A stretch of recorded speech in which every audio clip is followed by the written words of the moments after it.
It's 7:30 on a quiet Tuesday night in 2008. You're at home. You've just changed out of your work clothes, you've poured yourself something cold, and you are done with the events of the last 2 hours.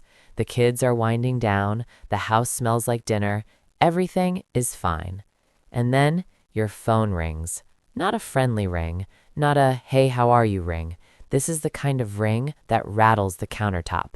You pick it up, and before the phone even fully reaches your ear, there is a voice on the other end, and it is screaming, not talking loud, not venting, screaming, full-throated, vein-popping, I might actually pass out from the blood pressure, screaming.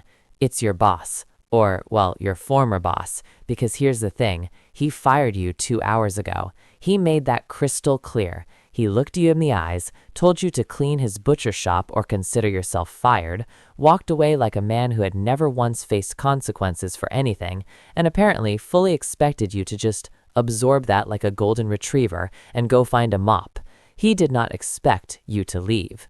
He really did not expect what happened after you left. And now, somewhere between the panic and the fury and the dawning realization that his cigarette shelf is empty, his liquor section has been picked clean, and his scratch ticket display is basically a crime scene, this man has convinced himself that you are the criminal, that somehow the person he fired is responsible for the chaos that followed, that the police, actual sworn law enforcement officers with real crimes to investigate, should come and arrest the cashier he told to get out.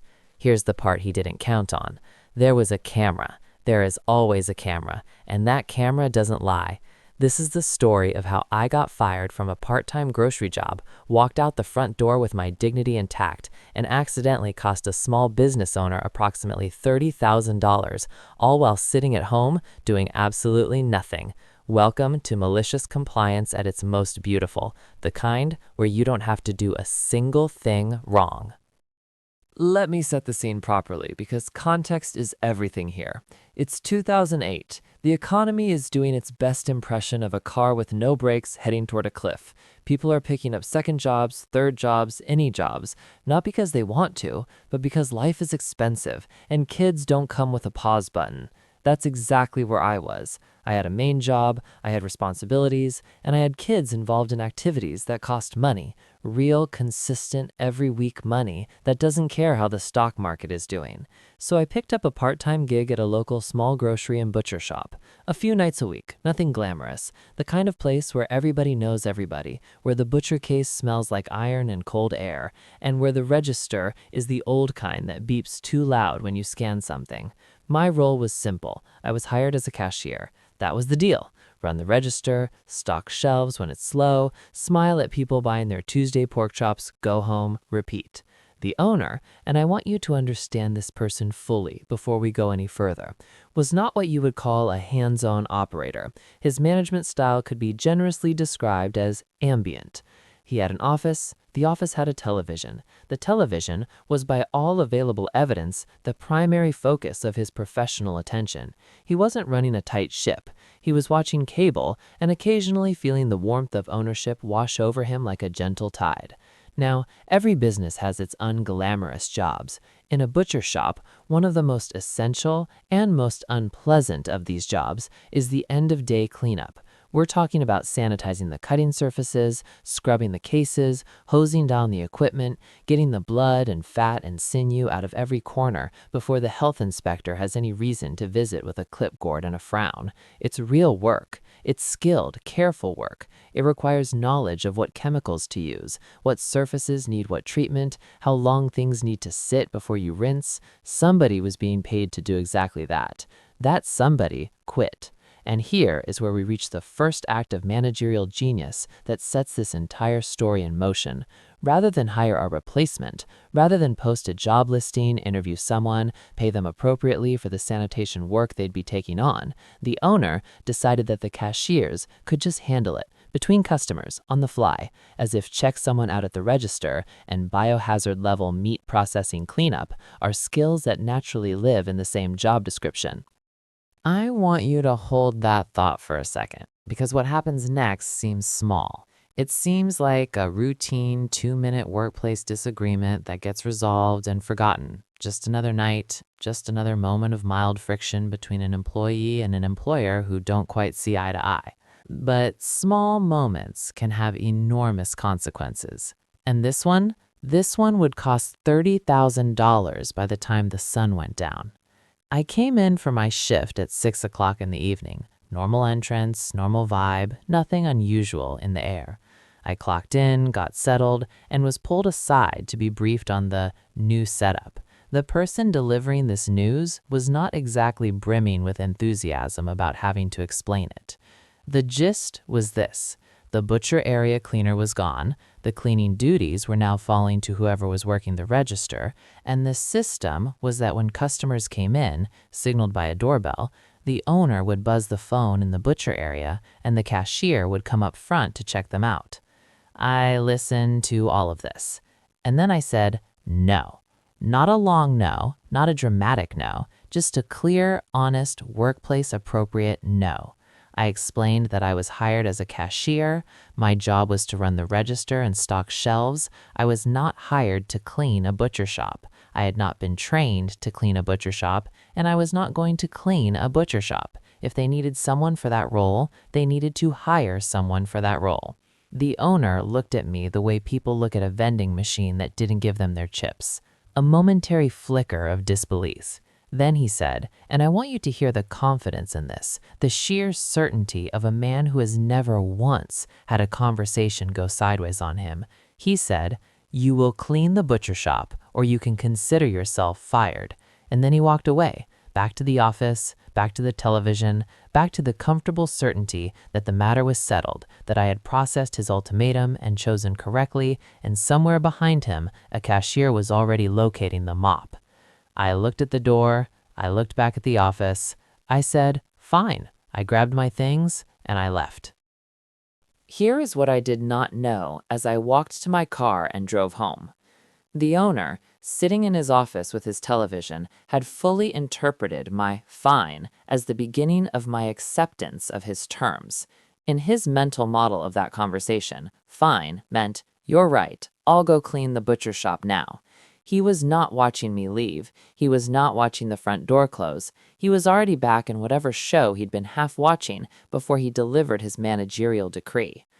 I was home, changed, decompressed, moving on with my evening. Back at the store, customers began arriving. The doorbell chimed. The owner, true to his new system, reached over and buzzed the phone in the butcher area. No one answered. He buzzed again. Still nothing. He probably assumed I was elbow deep in a sanitizing solution. Maybe the phone was in an awkward pot. Maybe it was noisy back there. He waited a reasonable moment and buzzed again. Meanwhile, out front, a customer stood at a counter with their items, waiting to be checked out, looking around at a store that appeared to be operating with no staff whatsoever. What happened next is the part that I only fully understood later, pieced together from the police review and the security footage and the increasingly hysterical account the owner himself eventually had to give to the cops.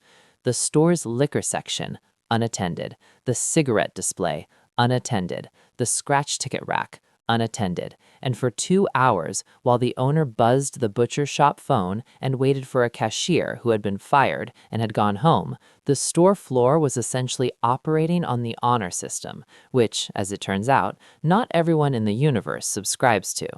Now, here is the part that should make every manager in the world tattoo something on their hand and look at it before every difficult conversation. The owner didn't just lose a cashier that night, he lost the one human body standing between his inventory and anyone who walked through the front door. Every liquor bottle, every carton of cigarettes, every scratched ticket that walked out without being paid for was not the result of some elaborate theft conspiracy. It was the result of one man firing the only person doing the job and then not noticing she had left for 2 hours. At 7:30 p.m., an hour and a half after I had been home, someone finally walked up to the owner's office, a customer, presumably, or maybe a remaining staff member, and told him that no one was coming to the front. No one had been coming for 2 hours. I can only imagine this sequence of realizations that must have hit him in rapid succession. First confusion, then a walk to the butcher area to find it empty, then a walk to the front to survey the damage, then a very slow look at the liquor shelf, the cigarette rack, the scratch tickets, and then my phone rang. I want to describe this phone call accurately because it is important for you to understand what I was dealing with. This was not a man asking questions. This was not even a man expressing frustration. This was a man who had arrived at a conclusion, an incorrect conclusion, with the speed and certainty of someone who has never once entertained the possibility that they themselves might be at fault for anything. The conclusion was this: I had allowed the theft to happen. I had left the store, knowing it would be unattended, knowing the inventory would be vulnerable, and therefore I was somehow an accomplice to whatever had walked out the front door over the past 2 hours. He was calling the police. I was going to be arrested. I want to pause here because I need to give this the proper treatment. I want you to really sit with the audacity of this particular chain of logic. A man fires an employee, does not notice she has left, does not cover the store floor himself, does not call in another staff member, does not close and lock the front door, and his response to the consequences is to attempt to have the fired employee arrested. I said something calm. I'm not even sure what. Something like, "You fired me. I went home. That's it." And then I hung up. But here's the thing about I said something calm and hung up. It doesn't always end there. This time, it didn't, because he actually called the police. Actual police. Actual badge carrying, report filing, case opening, law enforcement. He called them and told them that his cashier had abandoned her post, facilitated theft, and should be arrested as an accomplice to the losses the store had suffered. The cops, to their enormous credit, apparently did not immediately take the position that this was an airtight case, but they did what cops do. They followed up, and they asked me to come to the store. I want to describe what it feels like to drive back to the place that fired you at night with police officers present to explain yourself. It is an odd mixture of emotions. There is the low hum of indignation, the part of you that is absolutely certain you have done nothing wrong and is slightly offended at being in this position at all. There is a small involuntary flutter of nerves because police involvement is police involvement, no matter how clean your conscience is. And there is something else, call it anticipation or maybe justice sense, a quiet certainty when the facts are actually laid out, this is not going to end the way the owner thinks it is. I came to the store. I explained my side clearly and simply. The owner told me to clean the butcher shop or consider myself fired. I said, fine. I did not agree to the new terms. I took him at his word that I was fired. I collected my belongings and I went home. That was it. I was not on the clock. I was not on the premises. I was not an employee of this store at the time the alleged theft occurred. You cannot be an accomplice to something that happened in a building you weren't in while you were no longer employed there. Then came the moment that made everything else irrelevant, the camera. The CCTV system, the same system that had been quietly recording every square foot of that store all evening, had also recorded the exchange between me and the owner, the part where he delivered his ultimatum, the part where he said with the calm authority of a man who thought he was ending an argument, clean the butcher shop or consider yourself fired. It was right there, in the footage, clear as a confession. The officers reviewed the tape. I don't know exactly what the owner's face looked like in that moment. I wasn't watching him. I was watching the officers, and the officers were watching the screen. And then one of them turned around, and the conversation shifted very, very quickly. Because you cannot fire someone on camera, watch them leave, spend 2 hours not noticing, have thousands of dollars in inventory stolen, and then call the police to arrest the person you fired. That is not how any of this works. That is not a crime that exists. Cashier obeyed her termination and went home is not a charge in any jurisdiction I am aware of. The owner had to stand there, in his own store, surrounded by the evidence of his own decisions, and explain himself to the police. Not me, him. He had to explain why, if I was supposed to be on duty, he had told me on camera that I was fired. He had to explain why, if he believed I was working, he had not physically checked the butcher area during the 2 hours he was buzzing a phone that no one was answering. He had to explain why the store floor had been unsupervised for the better part of an evening while he sat in his office watching television. The answers to those questions were not flattering. There was no arrest. There were no charges. There was no accomplice theory that survived contact with a functional legal mind and 30 seconds of security footage. What there was, instead, was one very embarrassed business owner standing in a significantly emptier store than he'd started the evening with. The estimate I've always heard for what walked those doors in that 2-hour window, approximately $30,000. Liquor, cigarettes, scratch tickets, small, high-value, easy-to-pocket, hard-to-track inventory that is in every retail operation on Earth understood to require active human supervision. That number sits with me, $30,000. For context, I was making a part-time cashier's wage, the cleaning job they wanted me to take on, without additional pay, without training, without any adjustment to my hire agreement, would have saved them the cost of a single employee at maybe $9, $10 an hour. Whatever that position would have paid, over whatever shifts, the math does not get you anywhere near $30,000. The wage dispute that triggered all of this was probably a $40, $50 conversation. That's what this was, at its core. An owner who didn't want to pay to fill a vacated role, who decided to redistribute that labor onto existing staff without compensation, who reacted to pushback with a summary termination, and who never once considered firing his only floor staff and then sitting in his office for 2 hours might have consequences. But I want to linger here for a moment because the $30,000 is the spectacular part. It's the number people remember. It's the number that makes the story shareable. And I don't want that number to overshadow something more important. I didn't do anything. That's the part that keeps this in the category of malicious compliance, rather than sabotage, revenge, or anything else. I did not plan this. I did not orchestrate it. I did not linger at the door and think about what would happen to the store after I left. I walked out because I was told I was fired, the same way any reasonable person walks out when they're fired. I went home, I changed my clothes, I existed quietly in my own house, and $30,000 worth of inventory made its exit while I was doing it. The malicious compliance, if you want to call it that, is so passive it barely has a pulse. It's the compliance of a person who simply took their employer at his exact word, treated the termination as the termination it was, and went home. The chaos that followed was not my doing. It was the inevitable, logical, foreseeable consequence of one person's terrible decision-making. If the owner had not fired me, I would have stayed at the register. If he had locked the store, or come to the floor himself, or called someone else in, none of the losses would have happened. If he had, at any point in those 2 hours, walked out of his office to check why no one was answering the butcher area phone, the story ends with a missing stock replenishment and a strongly worded conversation. He did none of those things. He sat in his office, buzzed a phone, watched television, and waited for a problem to solve itself. Problems, as a general rule, do not solve themselves. They compound, they accelerate, they invite company. $30,000 worth of company in this case.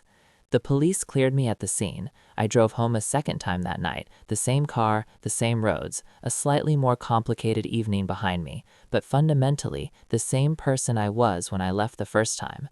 Not an accomplice, not a criminal, just an ex-employee who had taken her former boss at his word. I never went back. I didn't need to. I found something else within the week, because someone who can run a register, stock shelves, manage a floor, and stay calm while being falsely accused by a man who fired her on camera is, it turns out, a pretty employable person. I don't know what happened to the store. Small groceries running on thin margins don't absorb $30,000 nights easily. I don't know if insurance covered any of it, or if they absorbed the loss outright, or if it changed how they operated from that point forward.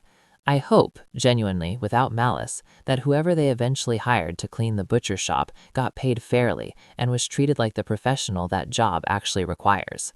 I hope the owner watched that CCTV footage again later, alone, in his office, with the television off for once.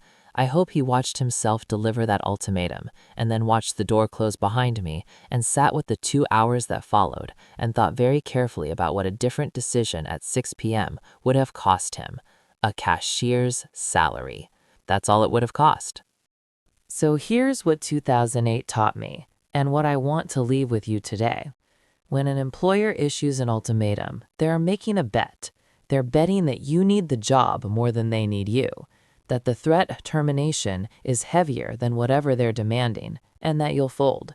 Most of the time, that bet pays off. Most of the time, people fold. But sometimes, not out of bravado, not out of spite, just out of a quiet and unshakable understanding of their own worth, someone doesn't fold. Someone says fine and means it and walks out the front door. And sometimes, the universe has a way of making sure that the person who issued the ultimatum understands, in the most vivid financial terms imaginable, exactly what that bet cost them.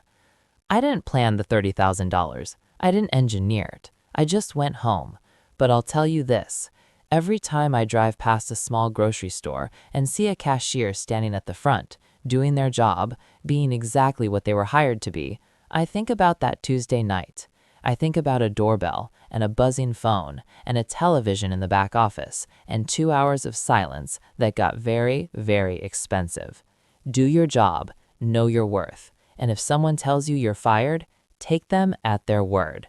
If this story hit different, drop a like. It genuinely helps more than you know, and subscribe if you want more of these every week, because the archive of people getting exactly what they asked for is deep, and we are nowhere near the bottom of it. See you in the next one.